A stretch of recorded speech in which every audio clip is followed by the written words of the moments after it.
சேதுவும் தமிழும் சீக்கிரமாக ஒன்று சேரணும்னு நினைக்கிறவங்க நம்ம வீடியோவை லைக் பண்ணிவிட்டு நம்ம சேனல் இன்னும் சப்ஸ்கிரைப் பண்ணாதவங்க சப்ஸ்கிரைப் பண்ணிக்கோங்க.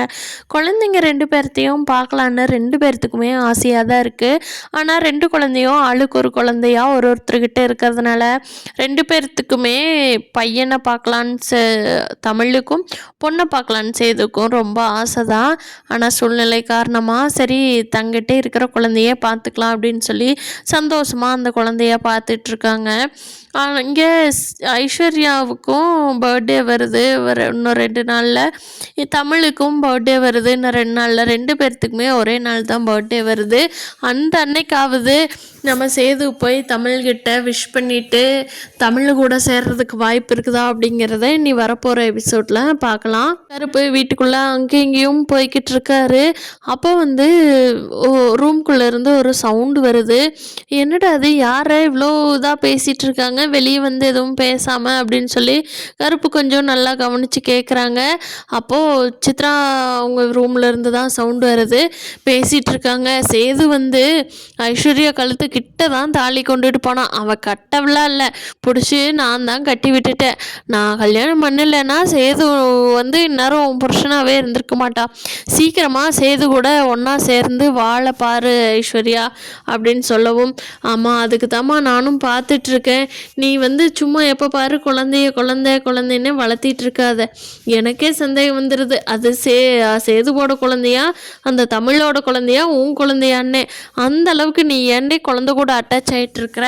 சேதுவை கரெக்ட் பண்ணா குழந்தைக்கு ஆயா வேலை பார்த்துட்ருக்குற அப்படின்னு சொல்லி பேசுகிறாங்க. அதுக்கு ஐஸ்வர்யா என்னம்மா எனக்கும் குழந்தைன்னா ரொம்ப பிடிக்கும் தானே, அதனால தான் நான் குழந்தைய பார்த்துட்ருக்குறேன். சரி பார்க்குறேன், என் பர்த்டே வருதில்ல அன்னைக்கு நான் மாமா கூட பேசிக்கிறேன் அப்படின்னு சொல்கிறாங்க. என்னோட இதையெல்லாம் மாமாட்ட அன்னைக்கு சொல்கிறேம்மா அப்படின்னு சொல்லவும், என்னமோ சீக்கிரமாக நீ பார்த்துக்கிட்டேன்னா நல்லது, இல்லைன்னா அந்த தமிழ் சேதுவை கூட்டிகிட்டு போயிடுவா. இது அப்புறம் உன்னோட லைஃப் தான் ஸ்பாயில் ஆகும், பார்த்துக்கோ அப்படின்னு சொல்கிறாங்க. இது எல்லாம் ரெக்கார்ட் பண்ணி வச்சுக்கிட்டாங்க. கருப்பு என்னது சேது இவங்க கழுத்தில் தாலி கட்டலையா அப்படின்னு சொல்லி இவருக்கே ரொம்ப ஆச்சரியமாக இருக்குது கருப்புக்கே. அப்புறமா இங்கே தமிழ்ச்செல்வி வீட்டில் தமிழ் நல்லா தூங்கிட்டு இருக்காங்க. குழந்தையும் நல்லா தூங்குது. தமிழ்ச்செல்வியோட பர்த்டேக்கு எல்லாமே டெக்கரேஷன் என்னென்ன பண்ணலாம் அப்படின்னு சொல்லி யோசனை பண்ணிகிட்ருக்காங்க. அப்போது அவங்க வீட்டில் இருக்கிற பாட்டிமா கூட அவள் ரொம்ப பெருசாலாம் எதிர்பார்க்க மாட்டா, சின்னதாக ஒரு கேக் கட்டிங் கூட வச்சுக்கலாம், வேறு எல்லாம் ஒன்றும் பண்ண வேண்டாம், அவளுக்கு அது பிடிக்கவும் பிடிக்காது அப்படின்னு சொல்லவும், சரி பாட்டி நீங்கள் சொல்லிட்டா சரி அப்படியே வச்சுக்கலாம் அப்படின்னு சொல்லிகிட்ருக்காங்க. இங்கே சேதுவுக்கு தெரியும் தமிழ்ச்செல்விக்கும் ஐஸ்வர்யாவுக்கும் ஒரே நாள் தான் பர்த்டேங்கிறது. அவர் ஆனால் ஐஸ்வர்யாவோட பர்த்டேக்கு எல்லா டெக்கரேஷனும் எல்லாமே பண்ணிகிட்ருக்காரு. இங்கே தமிழ் பர்த்டேக்கு என்ன பண்ணினாங்க அப்படின்னு சொல்லி தமிழோட தங்கச்சிக்கிட்ட கூட கூப்பிட்டு கேட்கல சேது. ஆனால் அவர் கேட்டிருந்தாருன்னா ரொம்ப எல்லாத்துக்குமே ரொம்ப பிடிச்சிருந்துருக்குந்தான். அவர் ஐஸ்வர்யாவோட பர்த்டேக்கு மட்டும் நைட்டோட நைட்டாக கேக்கெலாம் கட் பண்ணுறக்கு சுற்றி எல்லாமே ரெடி பண்ணி நைட்டோட நைட்டாக ரெடி பண்ணிகிட்ருக்காரு முழிச்சுக்கிட்டே. இங்கே நம்ம தமிழ் வீட்டில் அவங்க தங்கச்சி மட்டும் கேக் கட் பண்ணி பக்கத்துல எல்லாம் எந்த டெக்கரேஷனுமே பண்ணாமல் ஒரு 2-3 பேர் முக்கியமானவங்கள மட்டும் வர சொல்லி கேக் கட்டிங் பண்ணிக்கலாம் அப்படிங்கிறாங்க. அப்படின்னு அவங்க பாட்டிக்கிட்ட தான் பேசிகிட்ருக்காங்க. தமிழுக்கு தெரிஞ்சதுன்னா வேண்டான்னு சொல்லிடுவா, அதனால் தமிழ்கிட்ட சொல்ல வேண்டாம் பாட்டி அப்படின்னு சொல்லி பேசிகிட்ருக்காங்க. பர்த்டேக்கு முந்தின நாள் தமிழ் நல்லா தூங்கிட்டாங்க.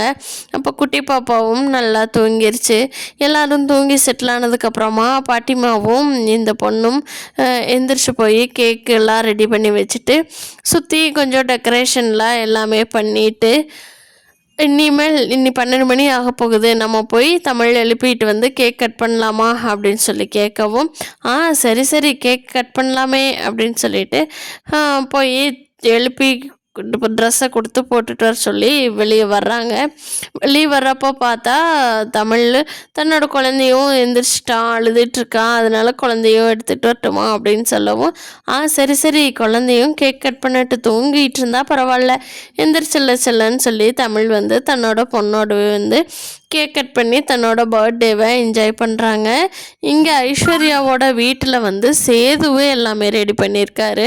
அதுதான் பார்க்குறதுக்கே கொஞ்சம் கஷ்டமாக இருக்குது. மற்றவங்க யாராவது ரெடி பண்ணியிருந்தா கூட தெரிஞ்சுக்காது. சேதுக்கும் ஐஸ்வர்யாவுக்கும் இன்னும் எந்த தொடர்புமே இல்லாதப்பவே சேது இப்படி பார்த்து பார்த்து ரெடி பண்ணுறாரு.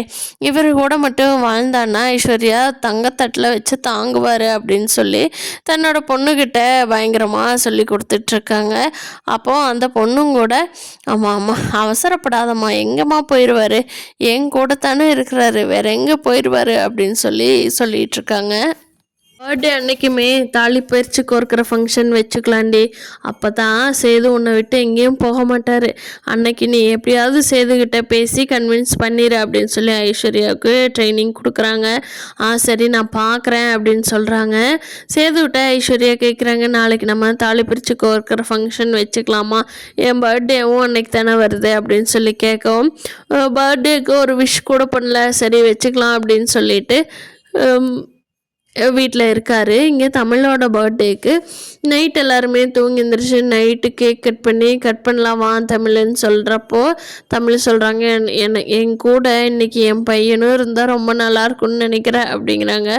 அவ்வளோதானே தமிழ், நீ எப்போ வேணாலும் பையனை வாங்கிக்கல, அதுக்காக நீ என்ன இவ்வளோ ஆசையை மனசுக்குள்ளேயே போட்டு வச்சுட்டேவா இருப்ப, நம்ம எப்போ வேணுமோ இது பையனை கூட்டிகிட்டு வந்துக்கலாம், நல்லா தான் பார்த்துக்குவாங்க அப்படிங்கிறாங்க. பாட்டி வந்து உனக்கு இப்போ பையனை தானே பார்க்கணும், வா போலாம் அப்படிங்கிறாங்க. எங்கே பாட்டி அப்படின்னு கேட்கும், உனக்கு அதெல்லாம் என்னக்கத்துக்கு பிரச்சனை, வா கிளம்பி போலாம் அப்படின்னு சொல்லி சேதுவோட வீட்டுக்கே போயிடுறாங்க. போய் தமிழ்கிட்ட சேதுவோட அம்மாலாம் வந்து பேசுகிறாங்க. என்ன உனக்கு பையனை தானே பார்க்கணும், வா வீட்டுக்குள்ளே அப்படிங்கிறாங்க. பையன் நல்லா இருக்கான், தூங்கிட்டு தான் இருக்கான், அப்படியே உன்ன மாதிரியே இருக்கான், வா வீட்டுக்குள்ளே அப்படின்னு சொல்கிறாங்க. அப்போது தமிழுக்கு பழசெல்லாம் ஞாபகத்துக்கு வருது. ஒரு காலத்தில் சண்டை வந்தப்போ நான் வந்து இந்த வீட்டுக்குள்ளே கால் எடுத்து வைக்க மாட்டேன், இது சாமி மேலே சத்தியம் அப்படின்னு சொல்லி இவங்க சொன்னது ஞாபகத்துக்கு வருது. ஆனால் இன்றைக்கி என்னால் அழகர் பிரிஞ்சு இருக்க முடியலையே, அவனை போய் பார்க்கலாமா இல்லை பண்ணின சத்தியத்துக்காகவே உள்ளே போகாமல் இருக்கலாமா அப்படின்னு சொல்லி மனசை போட்டு ரொம்ப குழப்பிக்கிறாங்க தமிழ். உன் பையனை வந்து பாரு அப்படின்னு சொல்லி அவங்க ரொம்ப வெல்கம் பண்ணுற மாதிரி சொல்கிறாங்க. ஆனாலும் தமிழுக்கு வந்து அந்த நான் சத்தாலும் சாவனையை தவிர இந்த வீட்டுக்குள்ளே கால் எடுத்து வைக்க மாட்டேன் அப்படின்னு சொன்னது திரும்ப திரும்ப ஞாபகத்துக்கு வந்துகிட்டே இருக்குது. தமிழ் வந்து அழகருக்காக பழசெல்லாம் மறந்துட்டு நம்ம பண்ணின சபதமெல்லாம் ஒன்றும் பெருசு இல்லை, குழந்த மட்டும்தான் பெருசு, நமக்கு குழந்த தான் முக்கியம்னு சொல்லி அழகரை போய் பார்ப்பாங்களா, இல்லை அதுக்குள்ளே சேது வந்து தமிழுக்காக குழந்தைய தூக்கிட்டு வெளியிலேயே வந்து தமிழ்கிட்ட காட்டுவாங்களா அப்படிங்கிறத இனி வரப்போகிற நாட்களில் பார்க்கலாம் ஃப்ரெண்ட்ஸு. சீக்கிரமாக சேதுவும் தமிழும் ஒன்று சேர்ந்து குழந்தைங்களாம் ஒன்றா பார்த்துக்கிட்டாங்கன்னா ரொம்ப அழகாக இருக்கும் இந்த சீரியலே. பார்ப்போம்.